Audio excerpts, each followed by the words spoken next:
Końcem lutego wyprowadzaliśmy się z Kaomachi i korzystając z okazji postanowiliśmy odwiedzić na kilka dni nieodległe Nagasaki. Ponieważ każdy kojarzy to miasto z jego dramatycznej historii, postanowiliśmy odwiedzić miejsca związane z tragedią, by dowiedzieć się więcej o przebiegu wydarzeń i nieść pamięć o ofiarach.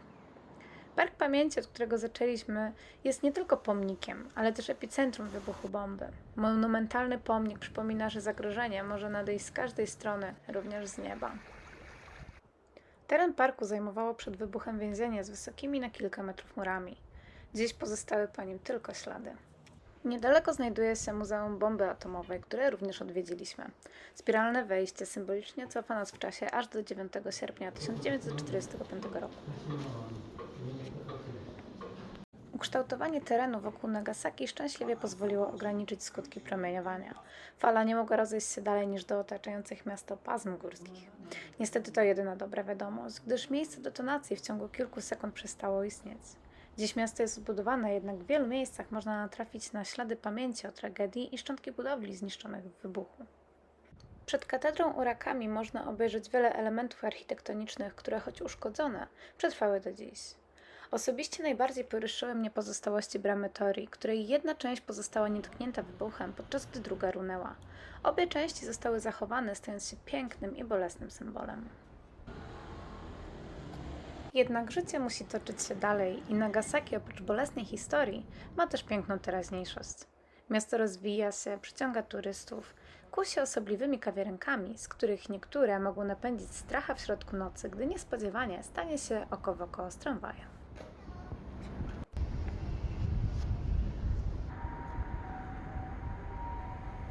Mógłbym mieszkać w którymś z tych tutaj apartamentowców.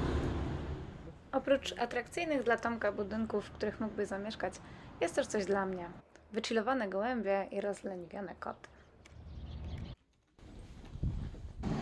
Wiele japońskich miast posiada piękne i urocze tramwaje, będące dla mnie za każdym razem wielką atrakcją.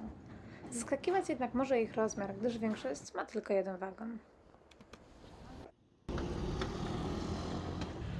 W świątyni Yasaka co roku od ponad 400 lat pod koniec lipca odbywa się festiwal Gion.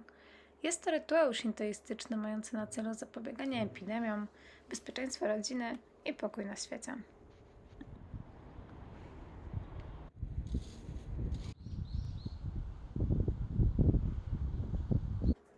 W ciszy, która zalega w tym miejscu, przerwanej tylko delikatnymi podmuchami wiatru, miło popatrzeć na rozległą panoramę Nagasaki. W Nagasaki znaleźć można bardzo osobliwą budowlę, czyli chińską świątynię Sofokuji z charakterystyczną czerwoną bramą. Świątynia należy do japońskiej szkoły Zen, chociaż oryginalnie należała do chińskich rezydentów. W Japonii łatwo o osobliwe kawiarnie i pyszną kawę. Urocza inspiracja robotem Ghibli skradła nasze serca. Pysznym regionalnym daniem w Nagasaki jest champon, czyli zupa z grubym makaronem, pełna owoców morza i warzyw. Góra Inasa jest bardzo popularnym miejscem z pięknymi widokami i okazją do podziwiania i fotografowania nocnych pejzaży.